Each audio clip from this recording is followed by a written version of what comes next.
रोजगार छीनना चाहती है, नौकरी छीनना चाहती है। अब हम चाहते हैं कि आप लोग नौकरी छीनने की कोशिश ना करें। भूपाल सिंह जी। धन्यवाद सभापती महोदय। मी आपल्या माध्यमातून केंद्र सरकारच्या ग्रामविकास मंत्री महोदयाचं लक्ष अतिशय भारतातल्या महत्त्वाच्या विषयाकडे वेधू इच्छितो। सभापती महोदय, नगरपालिका आणि नगरपंचायत ह्या दोन क्षेत्रामध्ये ज्या शेतकऱ्याच्या जमिनी येतात त्या शेतकऱ्यांना महात्मा गांधी राष्ट्रीय रोजगार हमी योजनेच्या अंतर्गत त्या ठिकाणी विहिरी खणण्याच्या बाबतीत असेल, फळबाग लागवडीच्या बाबतीत असेल, शेतरस्ते करण्याच्या बाबतीतला असेल, हा लाभ नगरपंचायत आणि नगर परिषदेच्या हद्दीमध्ये ज्या शेतकऱ्याच्या जमिनी आहेत त्या शेतकऱ्याला हा लाभ त्या ठिकाणी घेता येत नाही। सभापती महोदय, माझ्या धाराशिव लोकसभा मतदारसंघातील अनेक शेतकरी ज्यांची जमीन नगरपालिका आणि नगरपंचायतीच्या हद्दीमध्ये येते अशा शेतकऱ्यांना मनरेगा योजनेचा लाभ त्या ठिकाणी घेता येत नाही। माझी आपल्या माध्यमातून ग्रामविकास मंत्री महोदयांकडे विनंती आहे की मनरेगाच्या कायद्यामध्ये बदल करून नगरपंचायत आणि नगर परिषद याच्या हद्दीतील शेतकऱ्यांच्या जमिनीला सुद्धा किंवा त्याच्या हद्दीत येणाऱ्या जमिनींना सुद्धा मनरेगाच्या अंतर्गत जे लाभ इतर ग्रामीण भागातल्या शेतकऱ्यांना मिळतात त्याच पद्धतीने नगरपालिका आणि नगरपंचायतच्या हद्दीमध्ये येणाऱ्या शेतकऱ्यांना सुद्धा तो लाभ त्या ठिकाणी दिला जावा, ही कळकळीची विनंती माझी आपल्या माध्यमातून केंद्र सरकारच्या ग्रामविकास मंत्री महोदयाकडे आहे। धन्यवाद सभापती महोदय। धन्यवाद जी। असोसिएट माननीय एडवोकेट गोवाल कागड़ा जी।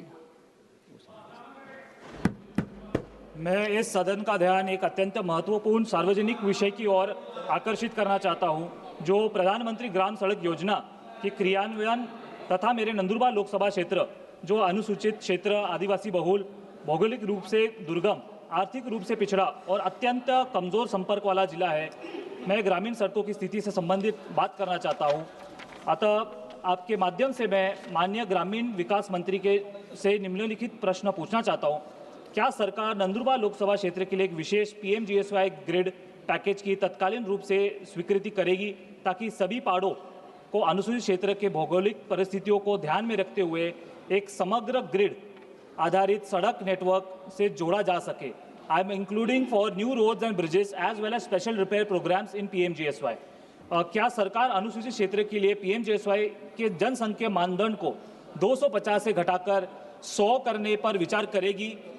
क्या सरकार पीएमजीएसवाई की सामग्री मानकों को उन्नत करेगी, विशेषकर आदिवासी और पहाड़ी क्षेत्रों में, और SS1 RS1 इमल्शन के स्थान पर B2N VG30 VG40 अथवा PMB का उपयोग अनिवार्य करेगी?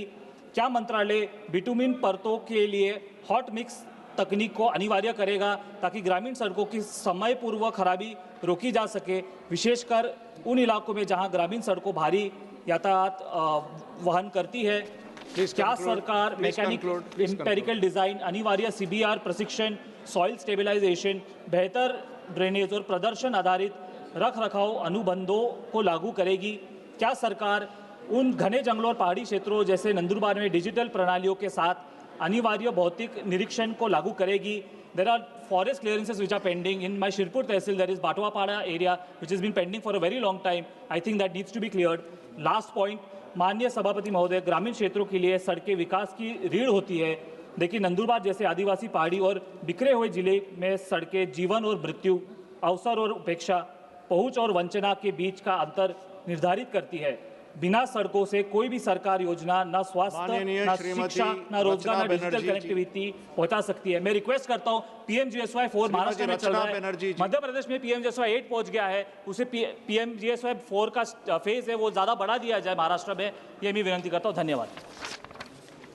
Good afternoon sir, thank you for the opportunity. On behalf of the people of my constituency Hooghly, I want to draw the attention of the government towards a stoppage at Bandel Junction for the Shialda Ajmer Express 12987 12988. This is a matter that I have raised multiple times before, sir. However, it is extremely saddening that over 1 year has passed. Neither have I received any response from the government, nor the demand for a simple stoppage at Bandel Junction has been made. The Bandel Junction is a key transit point for nearby localities such as Bajberia, Pandua, Chapadani, Rishra, Srirampur and Chuchura. There is a growing need of improved connectivity to major religious destinations like Parasnath, Prayagraj and Ajmer, as well as tourist centers such as Agra, Bharatpur and Jaipur. A large number of people, along with their families and many devotees from the region, regularly travel to Ajmer to visit the sacred Dargah Kharaj, Garib Nawaz, Ajmer Sharif, and other Hindu holy cities on the route, as I mentioned before. The Shialda Ajmer Express passes through these religious towns and tourist destinations. A little route diversion of this train with a stoppage at Bandel Junction would make it much easier for the devotees to travel to Ajmer and other holy cities. This change would have saved valuable time and effort for commuters who otherwise need to travel for more than 1.5 hours to reach Bardhaman or Shialda to board the train. I therefore urge upon the Honourable Minister of Railways to consider this long-pending demand. This step would greatly help the people by saving their valuable time and significantly improving the convenience and connectivity to the region. Thank you, you. sir. Shrimati Harismarat Kaur Badal. Thank you, sir. Sir, I would like to bring to the notice of this House a very serious issue of an audio which has been viral in Punjab of a police officer of Patiala, where he is instructing all his DSPs, all his SSPs and all his SHO that the elections which are taking place of the Zilla Parishad should be in a जो धक्का मुक्की होना है वो तो होता ही है, और जो किसी के कागज फाड़ने हैं, रद्द करना है, रोकना है, इसको उनके घर पे, सड़क पे या उनके गांव पे रोको, इलेक्शन के प्रमाइसेस पे ना किया जाए जैसे लोकल बॉडीज के इलेक्शन में हुआ था, डीसी के दफ्तर में नहीं। This is a elected officer in uniform जो धज्जियां उड़ा रहा है कॉन्स्टिट्यूशन की। तो जो लोग बात करते हैं कॉन्स्टिट्यूशन के बारे में, उनका ही आम आदमी पार्टी की सरकार, इनकी एलाय और इंडिया अलायंस की जब ऐसी धज्जियां उड़ा रही है, been in using the government, the police which is supposed to ensure free and fair election, जो बाबा साहब अम्बेडकर की कॉन्स्टिट्यूशन ने हर एक को एक राइट दिया है कि हर एक पार्टी इलेक्शन लड़ सकती है, हर एक वोटर वोट कर सकता है, और यहाँ सरकारी प्रशासन लोगों को वोट देने से और कागज दर्ज करने से जब रोक रही है, तो इनके मनीष सिसोदिया जो पंजाब में जाके कहते हैं साम दाम दंड भेद झूठ सच, this is what the police is doing under them. So through you, this conspiracy by the Aam Aadmi government to derail the constitutional rights of a free and fair election, at the highest level इसका जांच किया जाए। Home ministry से मैं मांग करती हूँ वो जितना एसएसपी, डीसी, एसएचओ और एसएसपी जिन्होंने कहा सर हम अपने एमएलए से पूछ के जैसे वो कह रहे हैं हम वैसे कर रहे हैं, they are very satisfied with us, and the SSP is telling them do whatever action, I will cover up for you and give you a clean check, make sure you are not in a uniform, then I cannot help you. So sir, ये आम आदमी की party जो पंजाब में जो इन्होंने जो किया हुआ है, I demand कि वो ऑडियो क्लिप जिनको ये क्लीन चिट दे रहे हैं, ये गवर्नमेंट जो नेशनल गवर्नमेंट की जो इनकी एजेंसी है उससे उसकी फोरेंसिक की जांच की जाए, जो एफएसएल इनकी जो लेबोरेटरी होती है उसकी जांच करके home ministry take strict action against these people, and I demand a CBI inquiry so that with this government what it is doing, then election commission must delist such parties. आम आदमी party को delist किया जाए from fighting elections, जो अपने राज्यों में free and fair elections को वायलेट कर रहे हैं, ऐसी पार्टीज को डीलिस्ट करना चाहिए जो अपनी सरकार का इस्तेमाल करती हैं लोगों के हक को मारने के लिए और कुचलने के लिए। अभी तरन तारण गठबंधन की बाई इलेक्शन में सर इलेक्शन कमीशन ने इनके एसएसपी को ट्रांसफर नहीं किया, सस्पेंड कर दिया, क्योंकि पुलिस से स्टेट बना के ये इलेक्शन जीतना चाहते हैं। So sir I demand from this house that an inquiry be done on that audio clip and action be taken by Home Ministry on all those officers who are towing the line of this Aam Aadmi government, जो कहते हैं साम धाम दंड भेद धूत सच, और पंजाब का इन्होंने बेड़ा गर्क कर दिया है। They have sold our state, they have brought it to the ground। माननीय कुमारी सैलजा मैडम, का नाम और निशान नहीं है। माननीय कुमारी सैलजा मैडम, धन्यवाद। और Kejriwal and madam you place your point, धन्यवाद। Thank you sir. सर मैं आपके माध्यम से सरकार का ध्यान घग्गर नदी के बढ़ते प्रदूषण और इससे प्रभावित हरियाणा के सिरसा, फतेहाबाद, कैथल और अंबाला जिलों के लाखों लोगों के सामने खड़ी गंभीर स्वास्थ्य आपदा की ओर आकर्षित करना चाहती हूँ। घग्गर नदी के जल में प्रदूषण खतरनाक स्तर पर पहुँच चुका है और CPCB के मापदंड के मुताबिक भी ये कई गुना ज़्यादा हो चुका है। सर ये प्रभावित ज़िले और गांवों में कैंसर और हेपेटाइटिस C का तेज़ी से बढ़ना गंभीर चिंता का विषय है। घग्गर नदी के किनारे बसे कई गांवों में कैंसर, हेपेटाइटिस C, त्वचा रोग, किडनी रोग तथा पाचन संबंधी गंभीर बीमारियों में चिंताजनक वृद्धि दर्ज की जा रही है। मैं खुद हर महीना 20 चिट्ठियां माननीय प्रधानमंत्री जी को लिखती हूं रिलीफ फंड से सहायता के लिए। सर सिरसा ज़िले में घग्गर नदी 169 किलोमीटर बहती है। इन गांवों में कैंसर के मामलों में लगातार बढ़ोतरी दर्ज हो रही है। ओटू, रोड़ी, कुत्ताबड़ और एलनाबाद क्षेत्र के कई गांव इसमें शामिल हैं। सर प्रदूषित घग्गर का पानी न तो पीने योग्य है और न ही इसे सिंचाई योग्य माना जाता है, क्योंकि भाखड़ा नहर का पेयजल आज तक उपलब्ध नहीं हो पाया है, जिससे ग्रामीणों को भूजल या नदी के आसपास प्रदूषित जल स्रोतों पर निर्भर रहना पड़ता है। सर भूजल में भारी धातुएं और रसायन पाए जाने के कारण कैंसर व लिवर रोगों में लगातार वृद्धि हो रही है। सर घग्गर नदी में प्रदूषण नियंत्रण करने वाली सरकारी योजनाएं केवल कागजों तक सीमित रह गई हैं। पंजाब और हरियाणा सरकार द्वारा स्थापित अधिकांश STP या तो बंद पड़े हैं या क्षमता अनुसार काम नहीं कर रहे। सर नदी संरक्षण योजना का अधिकतर कार्य भी सिर्फ फाइलों में है।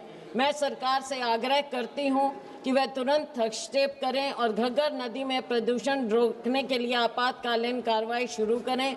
सिरसा, फतेहाबाद, कैथल और अंबाला जिलों के प्रभावित गांवों में व्यापक जल गुणवत्ता सर्वे कराया जाए। पंजाब और हरियाणा के सभी STP की केंद्रीय एजेंसी द्वारा सीधे मॉनिटरिंग कराई जाए। नेशनल रिवर कंजर्वेशन प्लान के तहत विशेष वित्तीय व तकनीकी पैकेज जारी किया जाए और सिरसा जिला के घग्गर किनारे के गांवों को तुरंत भाखड़ा नहर का पेयजल उपलब्ध कराया जाए, ताकि कैंसर और गंभीर बीमारियों को रोका जा सके। धन्यवाद सर। धन्यवाद मैडम। माननीय श्री अनुराग सिंह ठाकुर जी। धन्यवाद सभापति महोदय। मैं आपका आभार प्रकट करता हूं, आपने एक बहुत महत्वपूर्ण विषय उठाने का अवसर दिया है। मैं देवभूमि हिमाचल प्रदेश से आता हूं और हम पहाड़ के लोगों ने अपनी जवानी, कुर्बानी और पानी देश के लिए देने में कहीं कमी नहीं छोड़ी।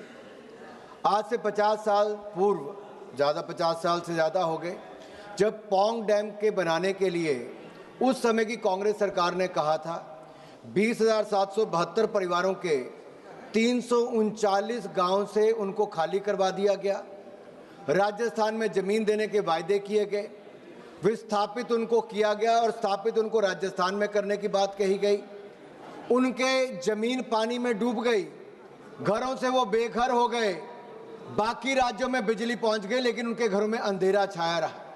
मेरा सवाल आज ये खड़ा होता है, 50 साल से ज़्यादा बीत गए, क्या कसूर था हिमाचल प्रदेश के सबसे बड़े जिला कांगड़ा के लोगों का कि अपने घर परिवार से तो वो बिछड़ गए, जमीनें चली गई, ना उनको जो वायदा किया गया था जमीन देने का राजस्थान में, ना वो जमीन मिल पाई, ना उनके घर बस पाए, ना उनको पैसा मिल पाया।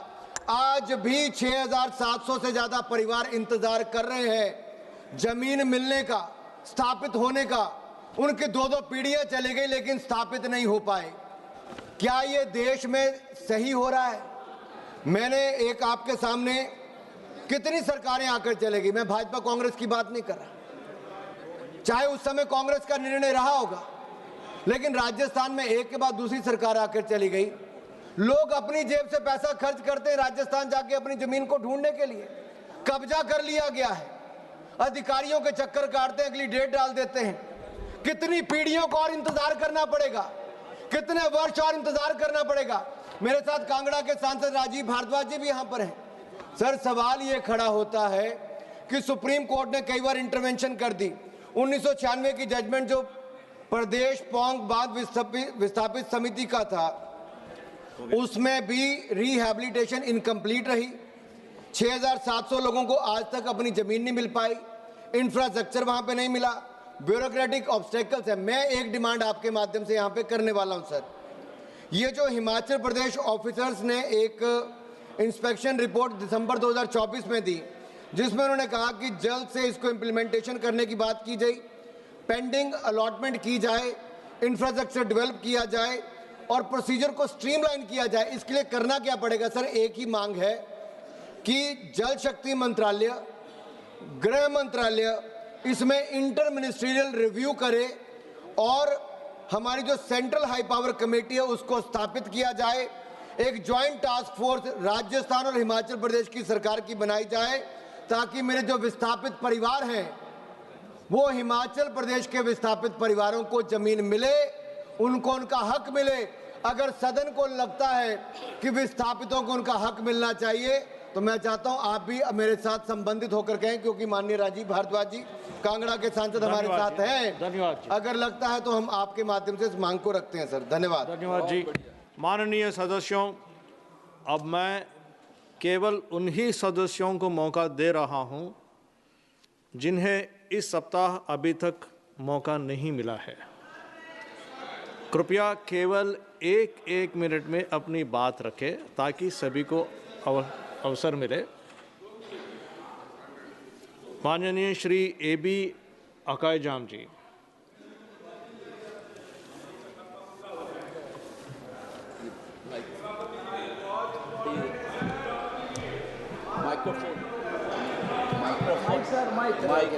माइक ओके, इसमें आ गया ना। Thank you chairperson. मेगी तांग अहुम लिसिंग अनिगा कुलुमदोय दगे हौरखिबा इरांगदगे मयुम मैकई लेबम चाहुम खंगदना लांजेनदना लेबा मी लिसिंग कया मा मयुम हंजगे हाइबदा हंजनहनबो होनबगी महुत्ता लेंगाकना सरकारना टियर गैस काप्सनना फुदना चाइदना तौबगी फिबम मणिपुरदा लई। मसी मखोइबो हंजनहनिंगदेबा मिसगाइडेड मरोइना कुकी कांगु खरनासु हंजनहनबा यारोय हाइबदुगी मतेंग पांगसनबगुम थोकले। अखोइना कावरोइदबदी चाही अनि सुजलाबादा ngasi बावदा मराइबक थिदना लेरबा लांजेनरिबे इरैचासिंग से सरकार न मसागी तौभम थोकपु मथौदांग पांगथोक्तबदगी थोखिबनी हाइबगी महुत मथक्ता मुक्सु हंजनहनबो होनबगी महुत्ता मखोइबु हंजनदनबा होनबगी दा मतेंग पांगसनबा थबक तौबगी मम्मी यामना चावना लई मसी यामना लाइबक थिनिंगाइनी। So I like to draw the attention of this House to the fact that there are more than thousands and thousands of people are still linguisting in relief camp, and I appeal to the government of India that they should draw up a concrete, honest and transparent plan to ensure that these people go back to their homes before we mark the 3rd anniversary of the crisis that began on 3rd of May 2023. Thank you, Chairperson. Thank you for restricting for the time. माननीय श्री आनंद गौड़ जी।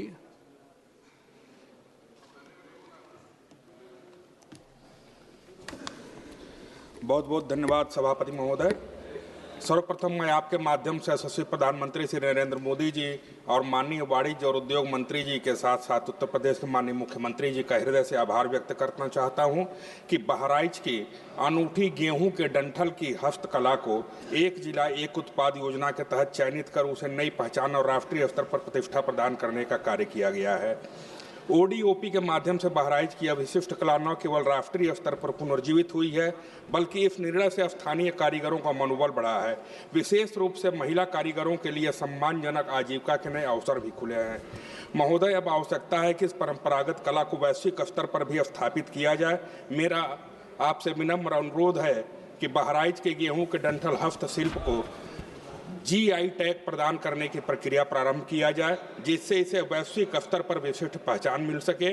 इसके साथ ही उक्त उत्पाद के लिए विशेष निर्यात प्रोत्साहन, अंतर्राष्ट्रीय ब्रांडिंग और ई-कॉमर्स प्लेटफॉर्म से जोड़ने की ठोस पहल की जाए, ताकि यह लोक कला लोकल से ग्लोबल की प्रधानमंत्री जी की परिकल्पना का सशक्त उदाहरण बन सके, बहराइच को एक विशिष्ट पहचान मिल सके और इससे जुड़े कारीगरों की आय और सम्मान दोनों में अस्थायी वृद्धि हो। बहुत बहुत धन्यवाद। माननीय श्री निलेश लके।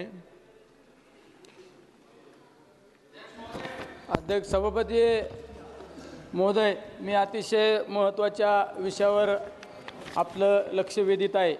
अखंड हिंदुस्थानाचे आराध्य दैवत 18 पगड जाती धर्मातील सर्व मायबाप जनतेला घेऊन चालणारा राजा, दूरशासक म्हणून ज्यांची जगात ओळख निर्माण करणारे छत्रपती शिवराय, त्या छत्रपती शिवरायांनी असंख्य गडकोट किल्ले उभे केले आणि त्या गडकोट किल्ल्याच्या परिसरामध्ये जे मंदिर आहेत, त्या मंदिर आणि गडकोट किल्ल्यांची आज दुरावस्था आपल्याला पाहायला मिळत आहे।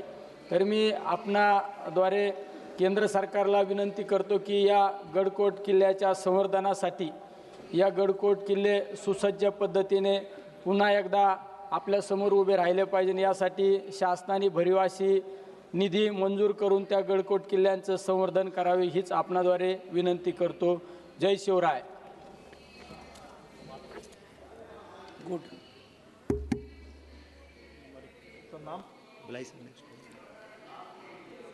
माननीय श्री अनिल फिरोजिया जी।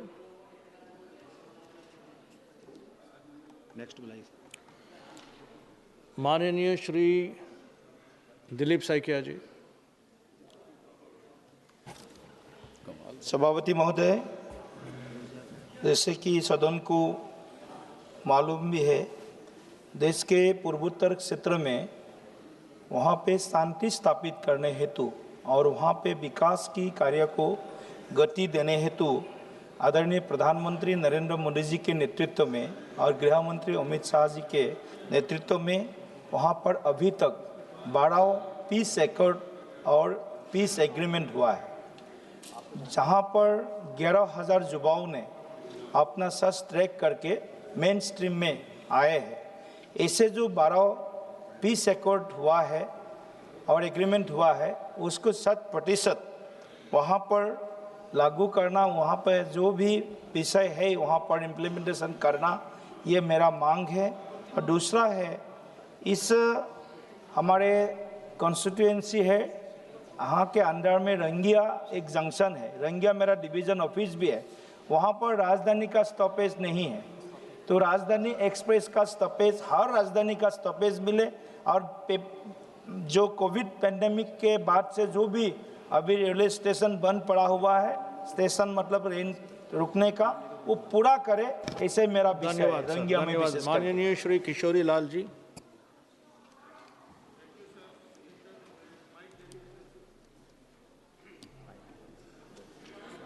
माइक नहीं सर। थैंक यू सर, आपने मेरे को बोलने का मौका दिया।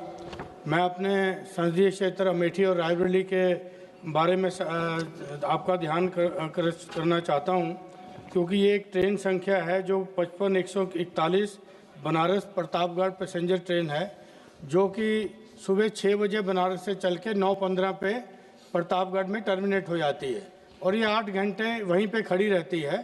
तो मेरी ये मांग है सदन के माध्यम से कि इस ट्रेन को रायबरेली तक बढ़ा दिया जाए, जिससे कि वहाँ के और क्योंकि बहुत सी पैसेंजर ट्रेनें कोरोना काल के टाइम पे बंद हो गई, अगर ये ट्रेन वहाँ पे बढ़ जाएगी तो लोकल जो छोटे छोटे स्टेशन हैं तो उनको इसका लाभ मिलेगा। धन्यवाद। जय हिंद। श्रीमती प्रतिमा मंडल जी। Thank you, Honorable Chairperson, sir.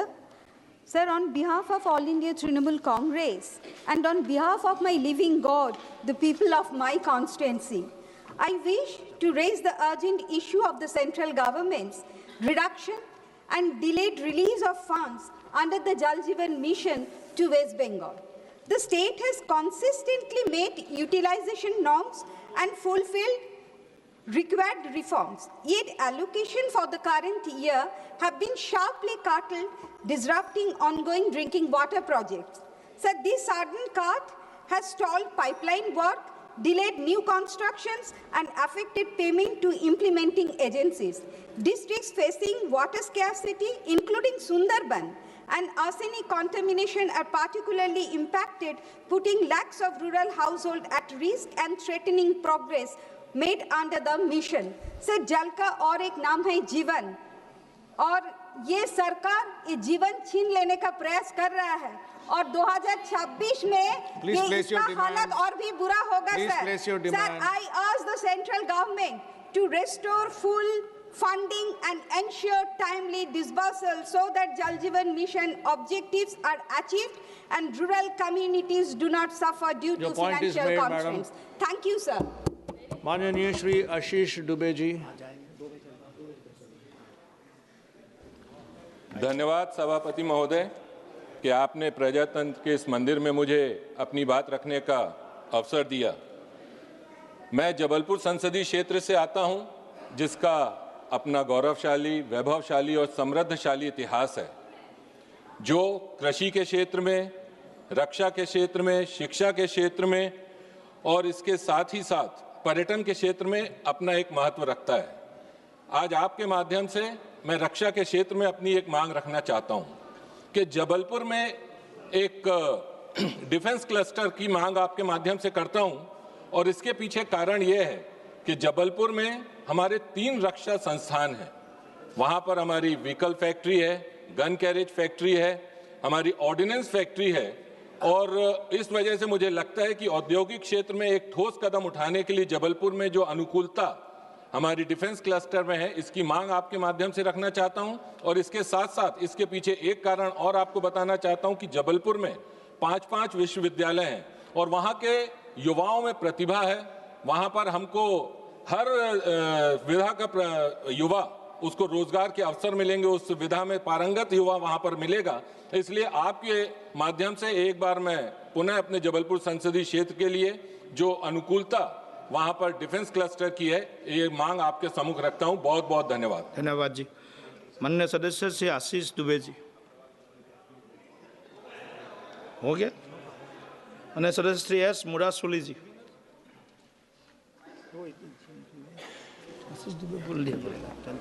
மாண்புமிகு அவை தலைவர் அவர்களுக்கு நன்றி. தமிழ்நாட்டில் குறிப்பாக டெல்டா மாவட்டங்களில் இந்த ஆண்டு குறுவை பருவத்தில் மிக அதிக அளவு நெல் உற்பத்தி எய்தப்பட்டுள்ளது. நெல் கொள்முதல் கடந்த ஆண்டு 2024-25 ஆண்டினுடைய 4.81 லட்சம் மெட்ரிக் டன்னில் இருந்து இந்த ஆண்டு 14.11 லட்சம் மெட்ரிக் டன்னாக உயர்ந்துள்ளது. இது தமிழ்நாட்டின் வரலாற்றில் குறுவை பருவத்தில் நெல் கொள்முதலில் புதிய சாதனையாகும். காவிரி டெல்டா குறிப்பாக விவசாயிகளுடைய முக்கியமான கோரிக்கை நெல்லினுடைய ஈரப்பதம் அளவை 17% 22% உயர்த்த வேண்டும் என்று எங்களுடைய முக்கியமான கோரிக்கை. மேலும் ஒவ்வொரு ஆண்டும் இந்த கோரிக்கை மாநில அரசின் சார்பிலே வைக்கப்படுகிறது. ஒன்றிய அரசு அங்கே ஒரு ஆய்வுக்குழுவை அனுப்புகிறது. ஆனால் எங்களுடைய கோரிக்கை ஏற்கப்படவில்லை. மேலும் நெல் கொள்முதலுக்கான ஈரப்பத அளவை மாநில அரசு தேவைக்கேற்ப உயர்த்திட அனுமதி வழங்குமாறு கேட்டுக்கொண்டு எங்களுடைய தமிழ்நாட்டு முதலமைச்சருடைய கோரிக்கையை ஏற்று இதற்கான ஆவணத்தை செய்யுமாறு கேட்டுக்கொள்கிறேன். நன்றி. Please start. Thank you, respected chair, for allowing me to speak, sir. Sir, coconut is the backbone of Andhra Pradesh horticulture economy, with my state having the highest coconut productivity in India and contributing over 10% of our country's total coconut gross value output. At the center of this strength stands my district, B.R. Ambedkar, Konaseema, which alone produces 50% of Andhra Pradesh coconuts. In Konaseema, coconut is the cultural and economic lifeline and sustaining families, cottage industries, and traditional livelihoods. However, this vital coconut belt is now under severe distress. Konosima's deltaic geographic high salinity and shifting groundwater tables have caused widespread osmotic stress, leaf drying, yellowing, premature frontfall, and weakened trees. During the dry months, salt water enters the coconut groves due to the inadequate drainage, and since 2019, the grooves have remained under sustained saline stress. Raise your demands. I'm coming to it, sir. Just 1 minute. Sir, recently the NDA state government has sanctioned the balance revetment works worth 22 crores, but the prolonged delay has caused significant soil degradation. The land will require another 2 to 3 years to recover fertility, after which replanting must begin, resulting in substantial losses to the farmers. Okay. Sir, I request is that, sir, these can be really avoided if there was a local coconut development board in presence in Bihar Ambedkar Konosima district. Because, sir, what happens is if we prepare this in early detections, this kind of a board will help us to resolve these issues in earlier scenarios. So therefore, my request is that, sir, I request the Honorable Agriculture Minister to establish a dedicated coconut development board, regional office, or a state center in Dr. B.R. Ambedkar Konosima district to enable faster response to the Honorable Member Double Patel ji. का खूब धन्यवाद कि आपने मुझे मौका दिया 0 our में प्रश्न पूछने के लिए। मैं वलसाड डांग लोकसभा गुजरात क्षेत्र से आता हूं। पूरा आदिवासी बहुल क्षेत्र है, लेकिन साथ में वलसाड डिस्ट्रिक्ट के अंदर वलसाड से लेकर उमरगाम सभी पूरा इंडस्ट्रियल पार्क है, खास करके गुंडलाव, पाडी, वापी, सरीगाम, उमरगाम ऐसी प्रमुख GIDC है जो हमारे विस्तार के लिए, गुजरात के लिए और भारत के विकास में अहम योगदान दे रहा है। और इसमें हमारे आदिवासी बहुल क्षेत्र के वर्कर्स है, महाराष्ट्र के वर्कर्स है, पूरे भारत देश से आए वर्कर्स वहाँ पे काम कर रहे हैं। और अभी ये विस्तार के अंदर सिर्फ एक ही ECIC का हॉस्पिटल है वापी में, बाकी डिस्पेंसरी है। जो अभी फैसिलिटी है वो कम पड़ रही है, तो आपके माध्यम से मैं हमारे डॉक्टर मनसुख मांडविया जी से मांग कर रहा हूँ कि वहाँ पे 500 बेड की हॉस्पिटल वापी में एकदम advance state of art hospital बनाई जाए, और साथ साथ सरीगाम और उमरगाम में भी ध्यान देके वहाँ पे भी ऐसी ECIC की हॉस्पिटल बनाया जाए। ये आपके मांग करता हूँ। धन्यवाद। परिणीती शिंदे जी. मी महाराष्ट्रामध्ये नुकतीच झालेली जी अतिवृष्टी आहे त्याच्याबद्दल बोलू इच्छिते। महाराष्ट्रामध्ये सप्टेंबर महिन्यामध्ये खूप मोठ्या प्रमाणात अतिवृष्टी झाली आणि पुराची परिस्थिती निर्माण झाली, ज्याच्यामुळे हजारो शेतकऱ्यांचा संसार उद्ध्वस्त झाला। शेती पूर्ण वाहून गेली, जमिनी खरडून गेल्या, पिकं वाहून गेले।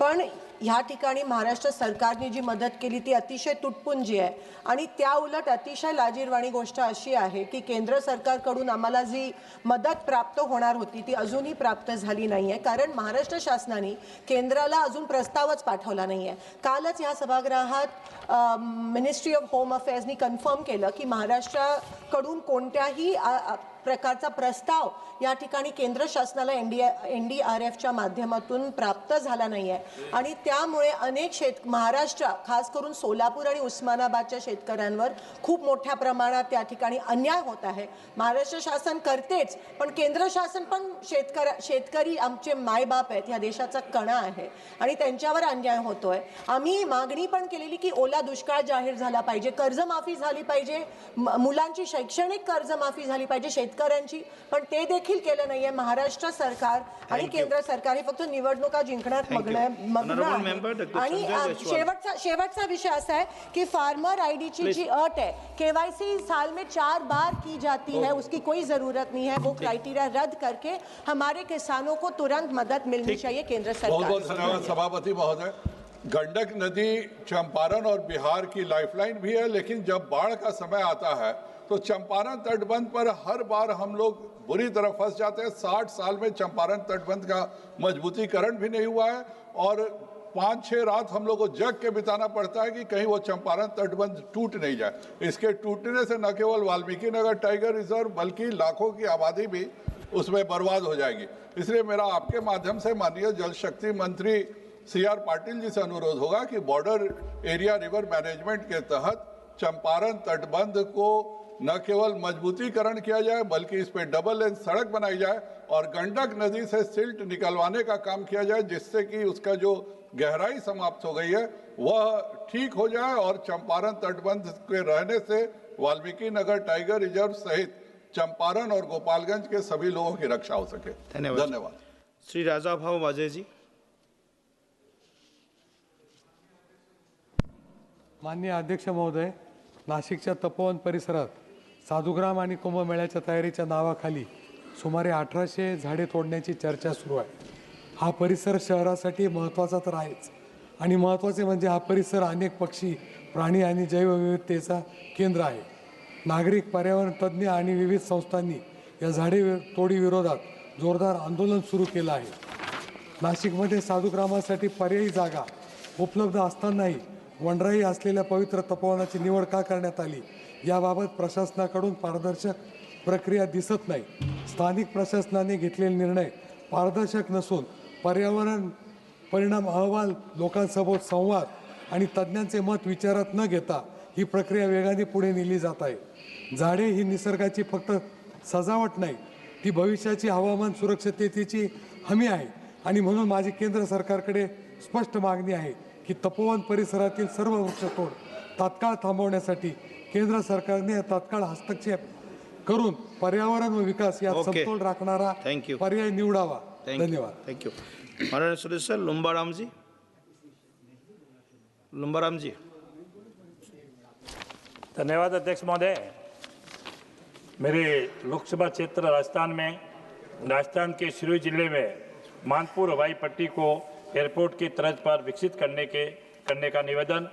आबू रोड सबसे बड़ा औद्योगिक क्षेत्र है। यहाँ उत्पादित माल विदेश में निर्मित होता है। आबू रोड के निकट राजस्थान का मुख्य पर्वतीय पर्यटक स्थल माउंट आबू और गुजरात का प्रसिद्ध अंबाजी धाम और सबसे बड़ा ब्रह्मा कुमारी विश्वविद्यालय और जैन धर्म का सबसे प्रसिद्ध दिलवाड़ा के प्रमुख तीर्थ स्थल होने के कारण पूरे साल बड़ी संख्या में देश और विदेश के पर्यटक तीर्थ बस द्वारा और ट्रेनें द्वारा आबू रोड आते हैं, जिसके उनके कीमती समय व्यर्थ होता है। यह हवाई पट्टी उड़ान योजना में भी शामिल है।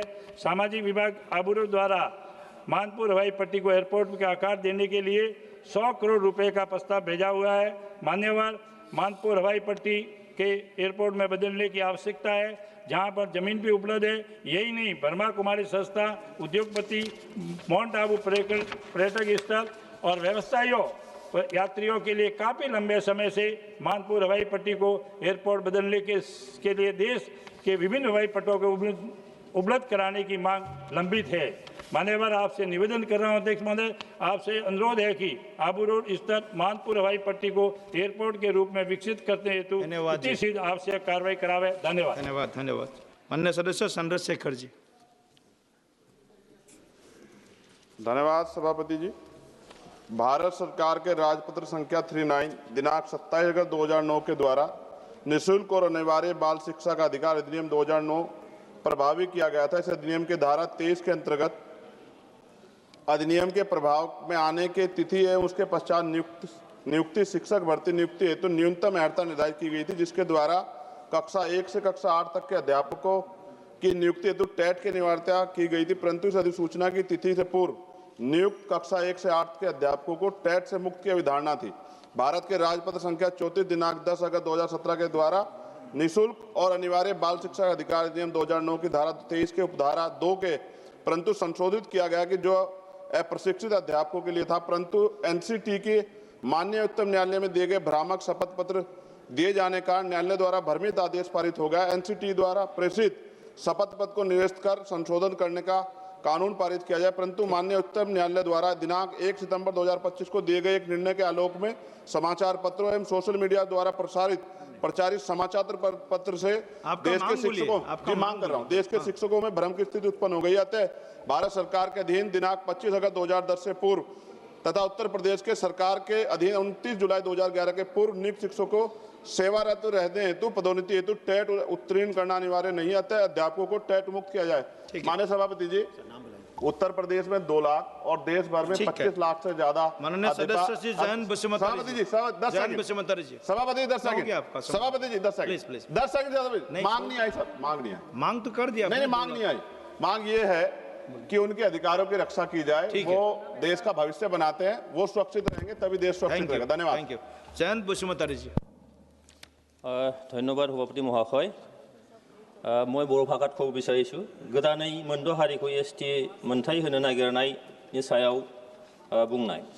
मानिनां बुंथिगिरि आसामाव आथिखालाव अनजिमा गोबां आरो जौगासार मोनद' हारिनो एसटि होनो नागिरनायखौ लानानै एसटि बिग्रा हारिफोरनि आफाद गौथुमफोर आरो थाखानाय एसटिनि आफाद गौथुम फरायसा आफाद गोबां इउनिभार्सिटि आरो कलेजनि फरायसाफोर बा गासै रायजो राजाफोरा सोमावसारगासिनो दङ, जेराव आसामाव दुंहाव थासारि सोलिनानै दं।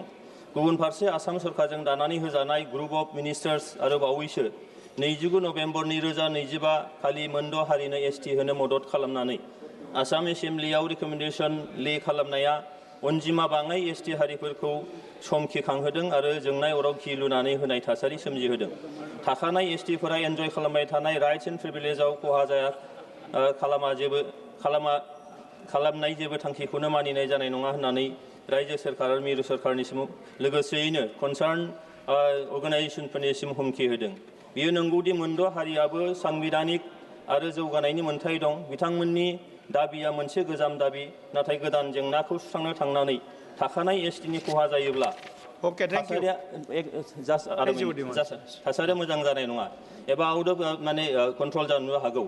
आंबो सासे एसटिनिनो सासे सोद्रोमा हिसाबै आरो आसाम भारत सरकारनि ministry of tribal affairs ST commission आरो रेजिस्ट्रार जेनेरेल अफ इन्डियानिसिम गोख्रोङै दाबि खालामो without affecting the rights and privileges enjoyed by the existing ST communities of Assam. बे जेंनाखौ जाहाथे एमिकेबली सुस्राङो बेनि थाखाय माननीय श्री गजेंद्र सिंह पटेल जी।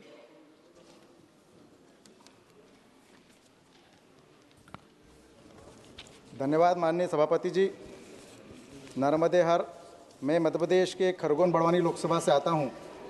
मैंने एक ऐसा महत्वपूर्ण मुद्दा जहां पर मेरी लोकसभा में रेल लाइन बिल्कुल नहीं है, उसके पूर्व में आदरणीय हमारे रेल मंत्री अश्विनी कुमार जी से मिला था और उन्होंने नए सर्वे के लिए स्वीकृति प्रदान की थी। उनका मैं हृदय से धन्यवाद देता हूं।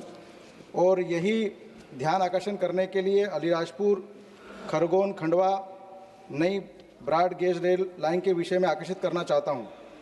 6.25 करोड़ की लागत से शुरू किए गए इस रेल मार्ग का अंतिम स्थान सर्वेक्षण FLS वर्तमान में जारी है और फुट टू फुट सर्वे तथा ड्रोन मैपिंग शामिल है।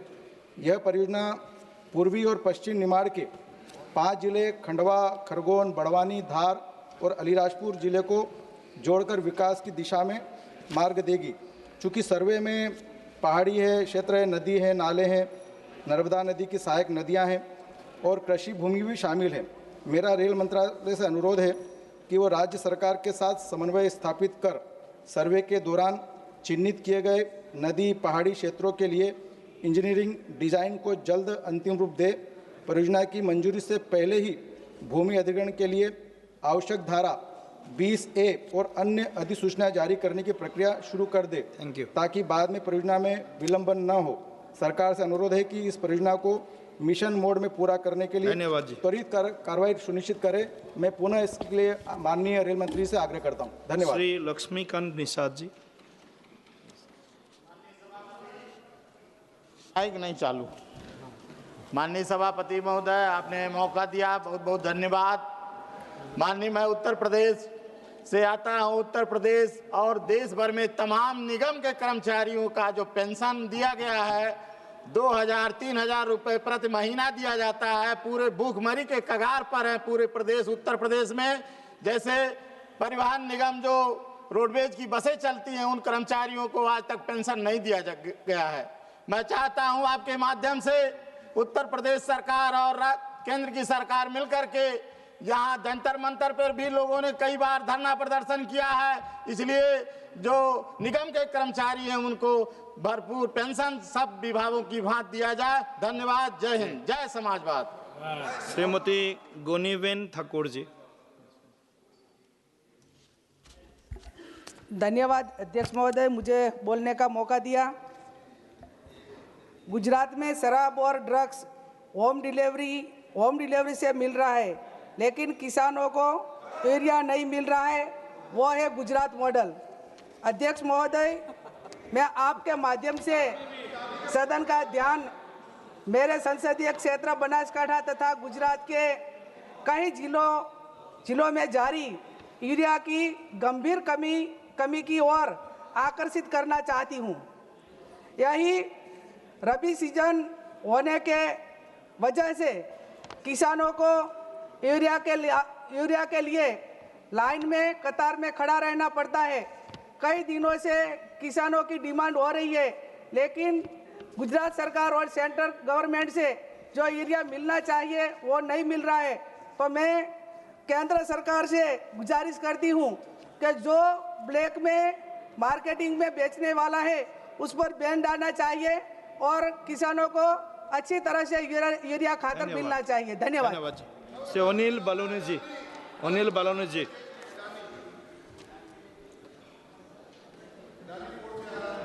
धन्यवाद माननीय सभापति जी। मैं आपके माध्यम से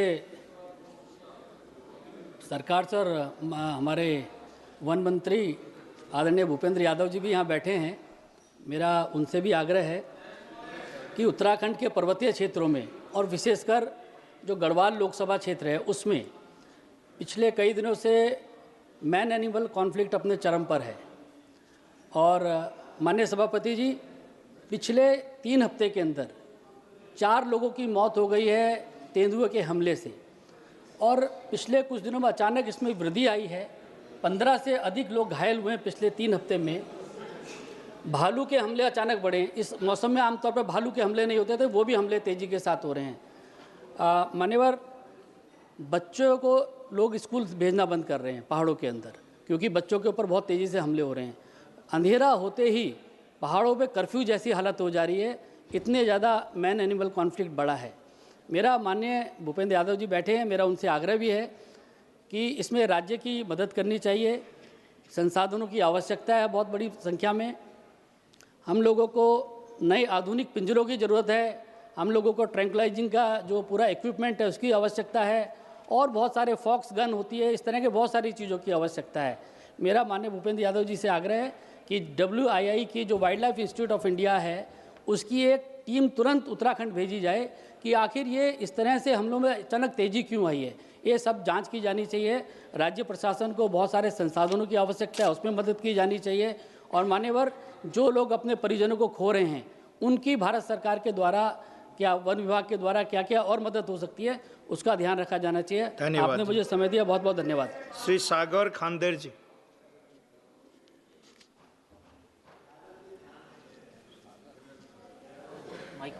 माइक बताइए, स्टार्ट प्लीज। सर, माइक है। धन्यवाद सभापति महोदय। इस साल हमारे क्षेत्र में अतिवृष्टि के कारण खेती और फसलों का बहुत नुकसान हुआ है। इस संदर्भ में जो केंद्र सरकार की नियम के प्रकार नुकसान भरपाई दे रहे हैं वो बहुत कम है। केंद्र ಸರ್ಕಾರದ ನಿಯಮದ ಪ್ರಕಾರ ನೀರಾವರಿ ಇರುವ ಹೊಲಗಳಿಗೆ 1 ಎಕರೆಗೆ ಬರೀ 7,000 ರೂಪಾಯಿ ಮತ್ತು ನೀರಾವರಿ ಇಲ್ಲದ ಹೊಲಗಳಿಗೆ 1 ಎಕರೆಗೆ 3,500 ರೂಪಾಯಿ ಕೊಡ್ತಾ ಇದ್ದಾರೆ। ಇಷ್ಟು ಕಡಿಮೆ ಪರಿಹಾರದಿಂದ ರೈತರಿಗೆ ಏನು ಮಾಡಕ್ಕಾಗಲ್ಲ। ಅದಕ್ಕೆ ನಾನು ಕೇಂದ್ರ ಸರ್ಕಾರಕ್ಕೆ ವಿನಂತಿ ಮಾಡ್ತೀನಿ ಈ ನಿಯಮಗಳನ್ನು ಮರುಪರಿಶೀಲನೆ ಮಾಡಿ ರೈತರಿಗೆ ಇನ್ನೂ ಜಾಸ್ತಿ ಪರಿಹಾರ ಕೊಡಬೇಕಂತ। ಅದರ ಜೊತೆ ನಮ್ಮ ರಾಜ್ಯ ಸರ್ಕಾರ ಒಂದು ಸ್ಪೆಷಲ್ ಪ್ಯಾಕೇಜ್ ಅನೌನ್ಸ್ ಮಾಡಿ ಹೆಚ್ಚುವರಿಯಾಗಿ ಪರಿಹಾರ ಕೊಡ್ತಾ ಇದ್ದಾರೆ। ಅದಕ್ಕೆ ನಾನು ಕೇಂದ್ರ ಸರ್ಕಾರಕ್ಕೂ ವಿನಂತಿ ಮಾಡ್ತೀನಿ ಕಿ ಕೇಂದ್ರ ಸರ್ಕಾರನು ಕೂಡ ಒಂದು ಸ್ಪೆಷಲ್ ಪ್ಯಾಕೇಜ್ ಅನೌನ್ಸ್ ಮಾಡಿ ರೈತರಿಗೆ ಹೆಚ್ಚುವರಿಯಾಗಿ ಪರಿಹಾರ ಕೊಡಬೇಕು। ಅದರ ಜೊತೆ ನಮ್ಮ ರೈತರು ಪ್ರಧಾನ ಮಂತ್ರಿ ಫಸಲ್ ಬಿಮಾ ಯೋಜನೆ ಅಡಿಯಲ್ಲಿ ಇನ್ಶೂರೆನ್ಸ್ ಕಟ್ಟಿದ್ದಾರೆ, ಆದರೆ ಈ ಇನ್ಶೂರೆನ್ಸ್ ಸರಿಯಾಗಿ ಬರ್ತಾ ಇಲ್ಲ। ಅದಕ್ಕೆ ಕೇಂದ್ರ ಸರ್ಕಾರ ಇದನ್ನು ಪರಿಶೀಲಿಸಿ ಸರಿಯಾದ ಇನ್ಶೂರೆನ್ಸ್ ನಮ್ಮ ರೈತರ ಖಾತೆಗೆ ಸರಿಯಾದ ಸಮಯಕ್ಕೆ ಕೊಡಬೇಕೆಂದು ನಾನು ವಿನಂತಿ ಮಾಡ್ತೀನಿ। ಧನ್ಯವಾದ। Thank you. माननीय सदस्य श्री इताला राजेंद्रन जी। धन्यवाद अध्यक्ष महोदय। मैं मलकाजिरी पार्लियामेंट क्षेत्र से आता हूँ, विच इज़ नॉर्थ हैदराबाद। अध्यक्ष महोदय, वहाँ पे वोटर सी है 40 लाख वहाँ पे पॉपुलेशन है 70 lakhs। वहाँ पे 40 साल पहले वहाँ पे एक डंपिंग यार्ड शुरू किया था, जब 1 गाड़ी 2 गाड़ी आता था। आज 10,000 टन जो वेस्ट एक ही जगह पे इकट्ठा हो रहा है। वहाँ पे लाखों लोग 30 किलोमीटर रेडियस में जो गंदा हवा फैलता है, जो पूरा कीड़ा, जो लोगों को हेल्थ के बारे में बहुत दिक्कत हो रहा है।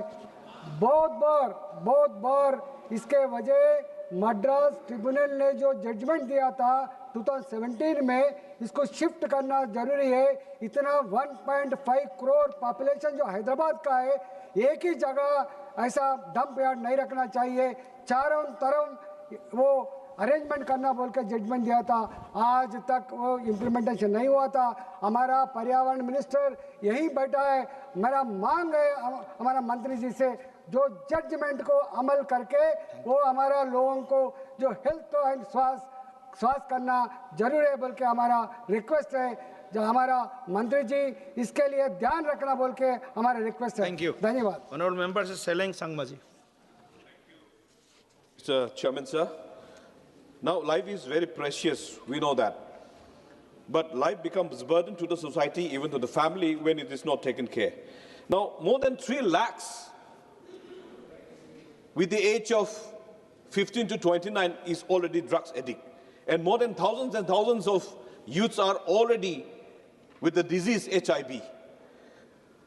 But the fact is that, Mr. Speaker, sir, Mr. Chairman, sir, in the state there is not even a single diagnostic center, no rehabilitation center. Even in the hospital also, doctors treat our youths who are infected by the HIV also in the same room. There is no systematic, procedures to allow the patients to take care. So that's why I would like to request to you, Mr. Chairman, sir, at least every district there should be at least 2 to 3 rehabilitation center provided by the government. Now, when we are talking about this drugs addict, last few months itself, more than, the Golden Triangle drugs has entered through the border area. That's why not only the drugs, even the cattle smuggling is going on, Mr. Chairman, sir. That's why what we need is that we need a proper security systems in the border area. Thank you, Mr. Speaker, sir. Chairman, sir.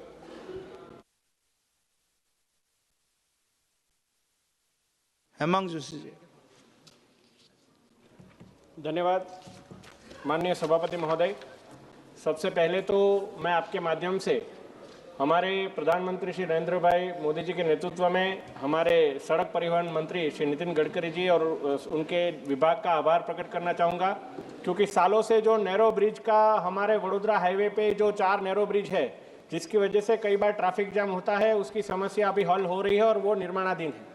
परंतु उसके साथ साथ एक और बात, हमारी दिशा committee की बैठक और जिला संकलन समिति की बैठक में सभी विधायक और लोगों से जो बाहर आई है कि बारिश में जब कहीं पे हाईवे के अंदर कभी मरम्मत की ज़रूरत होती है और उसके वजह से जब ट्रैफिक जाम बहुत बड़ा 4-5 घंटे का ट्रैफिक जाम हो जाता है, तब रैपिड एक्शन के लेने के लिए नेशनल हाईवे की टीम वहाँ पे नहीं पहुँच सकती। उसके तहत तक जब हम गए तब हमें पता चला कि हमारी जो सेंट्रल रीजन की नेशनल हाईवे की ऑफिस है वो राजपीपला में स्थित है। वो बहुत ही अनवायबल और मतलब अनस्ट्रेटेजिक डिसीजन है कि राजपीपला में वो लोकेशन है, इसकी वजह से वडोदरा में तुरंत वो पहुंच नहीं सकते और वडोदरा का स्थानिक प्रशासन, हमारा पुलिस विभाग और म्यूनिसिपल कॉर्पोरेशन साथ में मिलकर पूरा काम करते हैं, पर उतना वो नहीं होता, इसलिए 2500 से ज़्यादा इंडस्ट्रीज भी अफेक्ट होती है। तो मेरी ये मांग है माननीय नितिन गडकरी जी से कि नेशनल हाईवे की जो सेंट्रल गुजरात की जो ऑफिस है, रीजनल ऑफिस, वो राजपीपला नहीं परंतु वडोदरा के अंदर होगा, तो ही इसका सॉल्यूशन भी आ पाएगा और उससे नेशनल हाईवे की सुविधा में सुधार होगा। धन्यवाद श्री आगा सैयद मेहंदी जी। आगा सैयद मेहंदी जी। शुक्रिया मिस्टर चेयरमैन, शुक्रिया मिस्टर चेयरपर्सन। मैं सबसे पहले शुक्रिया अदा करना चाहूँगा जम्मू के कुलदीप शर्मा जी का, जिनके मुस्लिम हमसाया अरफाज अहमद का घर गिराया गया, नाजायज़ तरीके से गिराया गया, और उन्होंने कुलदीप शर्मा जी ने अपनी मिल्कियत में से ज़मीन डोनेट की उस नुकसान को कंपनसेट करने के लिए। मैं उनका तहे दिल से शुक्रिया अदा करना चाहता हूँ और उन्होंने दिखाया कि कितना भी यहाँ पे जहर घोला जाए मगर हम अभी भी एक है और हमेशा एक रहेंगे। दूसरा ये सवाल, किसका घर गिरा है? दूसरा ये सवाल पूछना चाहूँगा घर किसका गिरा है जी? घर किसका गिरा है? घर अरफाज अहमद नाम के एक जर्नलिस्ट का गिराया गया। अच्छा। बिना प्रोसीजर के, बिना नोटिस के, बिना किसी कानूनी कार्रवाई के एक मुसलमान हमसाये का घर गिराया गया, एक जर्नलिस्ट का घर गिराया कोई गया। विषय पे बताइए, एक ही मैटर आता है। आपने सवाल पूछा, मैंने उसका जवाब दिया, वरना मैं आपकी बात कर रहा था। तो मैं यही सवाल करना चाहता हूँ कि किस कानून से, किस प्रोसीजर से, क्या यूपी के सीएम और कश्मीर के एलजी वाइसरॉय के बीच में कंपटीशन चल रहा है कि कौन कितने मुसलमानों के घर गिराएंगे, वहाँ पे करना है कि कौन कितने मुसलमानों के घर गिराएंगे? बिजुली कलिता मेडी, श्रीमती बिजुली कलिता मेडी। Thank you, Chairman sir. Thank you, Chairman sir, for giving me the. Thank you, Chairman sir, for giving me the opportunity to Shyam speak. और गवर्नर का नाम नहीं ले सकता है, बैठिए आप, please. Thank you, Chairman sir, for giving me the opportunity to draw the urgent attention of the government to the recurring problem of artificial flood and severe waterlogging in Guwahati city. Every year, even with a few hours of rainfall, major roads, residential areas, hospitals, schools, and marketplaces are submerged. This is not a natural flood. It is a result of inadequate drainage, heavy siltation, blockage of natural water channels, and unplanned urban growth. Water coming from nearby state Meghalaya also creates a great problem. Natural water bodies like Bhorolu, Mora Bhorolu, and Bahini channels are congested and closed. Raise your demands, please. Our state government, under the leadership of CM Dr. Himanta Biswa Sarma, has done several interventions to solve this problem, and my special thanks to the central government for sanctioning rupees 200 crore to develop the drainage system. Okay. Hope people of Guwahati will get relief from the flood. I urge the central government for major specific assistance for comprehensive scientific and long-term flood and drainage management plan for Guwahati city. Thank you, thank sir. you. Sri Aga said, आप complete in 15 seconds. Okay, please. Please. मैं सिर्फ इतना पूछना चाहता था, क्या ये मुल्क कानून से चलेगा या इसराइल से इंपोर्ट की हुई मुसलमान दुश्मन पॉलिसी से चलेगा? नहीं, ये गलत है. This word should be expunged from the proceedings. No, next. Okay, please sit. Sri Mallu Ravi ji. Mallu Ravi ji. Yes, please. Thank you very much, Chairman sir. I rise to draw the urgent attention of this August House to the need for the Government of India to strengthen and expedite the implementation of the Rights of Persons with Disabilities Act 2016. I urge the government to take immediate steps, including number one, filling the vacant statutory positions under the RPWD Act. Number two, ensuring time-bound implementation of accessibility provisions under the Accessible India campaign. Number three, enforcing compliance with the mandated 4% reservation in employment, 5% reservation in welfare schemes for PWDs, strengthening national rehabilitation and skill development institutions to enhance economic and social inclusion of PWDs. Okay. Introducing additional welfare measures, including increasing the disability pension and improving support system for independent living. These issues will fall under the jurisdiction of the Ministry of Social Justice and Empowerment, Government of India, and require urgent action in the interest of millions of PWDs. Thank you, sir. माननीय सदस्यगण, अब मैं केवल उन्हीं सदस्यों को मौका दे रहा हूं जिन्हें इस सप्ताह अभी तक मौका नहीं मिला है। इसीलिए कृपया आपका जो वक्तव्य है, raise your demands in 1 minute please. Thank you. Shri captain Brijesh Chowta ji. Thank you. Thank you, sir. Thank you, Speaker, sir. I rise to raise a very important issue concerning coastal Karnataka especially.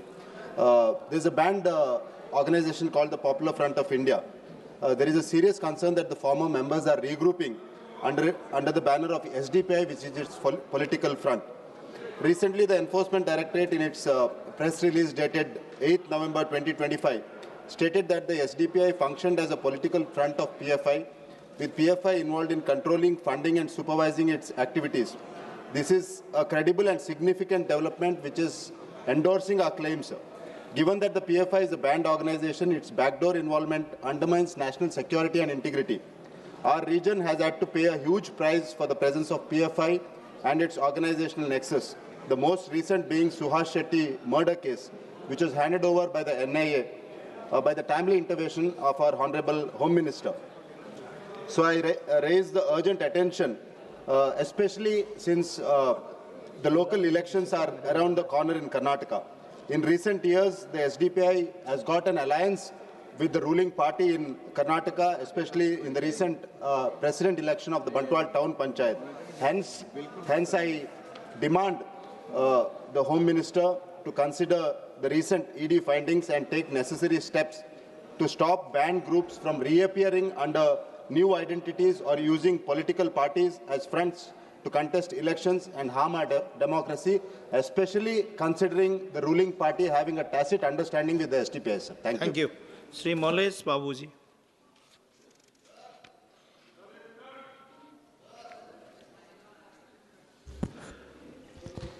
Thank you, Speaker, sir. Every day around 25,000 to 30,000 people are traveling daily from KGF, Bangarpet and Malur taluks of my constituency, Kolar, to Bangalore for work and colleges. The trains which are serving these people are running with 12 bogies, which are very crowded and passengers cannot travel comfortably even in standing position. This problem is raised to the concerned officials at Bangalore and no action has been taken. I request the Minister to increase the number of bogies to 18 to serve the daily commuters a hassle-free journey. One more issue is, Kolar, the district headquarters of my constituency, is not connected to Bangalore by a direct rail line. People have to travel to Bangarpet and catch a connecting train to Bangalore, which is time-consuming and hectic. In this regard, a project was sanctioned and survey was done in 2012 for laying a new railway line from Kolar to Whitefield Junction via Narsapur and Hoskote, a stretch of 52.9 kilometers. I urge the Ministry to expedite the immediate implementation of the approval project, which is pending from the past 13 years. Thank you, sir. माननीय श्रीमती स्मिता उध्यबाद। सभापति महोदय, मैं आपके माध्यम से केंद्र सरकार का ध्यान जयगांव लोकसभा क्षेत्र की एक अत्यंत महत्वपूर्ण एवं लंबे समय से लंबित विकासात्मक आवश्यकता की ओर आकृष्ट करना चाहती हूँ। मेरे जयगांव लोकसभा क्षेत्र की जनगणना 2011 के अनुसार कुल 34 ऐसे ग्राम है कि जहाँ अनुसूचित जनजाति की आबादी 50% से अधिक है। अमलेर, भटगांव, चाळीसगांव, धरंगा, एरंडोल, पारवा, जयगांव एवं पाचोरा, इन सभी तहसीलों को जनजाति बहुल आबादी रहने के बावजूद इन्हें अभी तक केंद्र सरकार की महत्वाकांक्षी योजना धरती आबा जनजातीय ग्राम उत्थान अभियान में शामिल नहीं किया गया है। माननीय महोदय, यह अभियान हमारे आदिवासी समाज की शिक्षा, स्वास्थ्य, आजीविका, सड़क, डिजिटल कनेक्टिविटी जैसे मूलभूत अधिकारों से संपन्न करने का ऐतिहासिक प्रयास है। यदि इन 34 ग्रामों को इससे वंचित रखा गया तो विकास की एक गंभीर असमानता उत्पन्न होगी, तो इन क्षेत्रों की प्रगति को बाधित करेगी। अतः मैं केंद्र सरकार को विनम्र आग्रह करती हूँ कि जयगांव लोकसभा क्षेत्र के सभी 34 जनजाति बहुल ग्रामों को तत्काल धरती आबा जनजाति ग्राम उत्थान अभियान में सम्मिलित किया जाए। यह कदम हमारे आदिवासी भाइयों और बहनों के जीवन स्तर का ऊंचा उठाने का अनेक सर्वांगीण विकास की दिशा के अत्यंत निर्णायक सिद्ध होगा। धन्यवाद। धन्यवाद मैडम। माननीय श्री मनोज कुमार जी। मनोज कुमार जी। धन्यवाद अध्यक्ष महोदय। मैं आपने मुझे समय दिया, इसके लिए बहुत बहुत धन्यवाद। अध्यक्ष महोदय, बिहार में एक अति महत्वपूर्ण विषय है जिसको आपके माध्यम से केंद्र सरकार और राज्य सरकार से मैं निवेदन करना चाहूँगा। महोदय, आपने देखा होगा बिहार में लाखों लोगों का घर अतिक्रमण लगा करके ढा दिया गया बिना किसी सूचना का।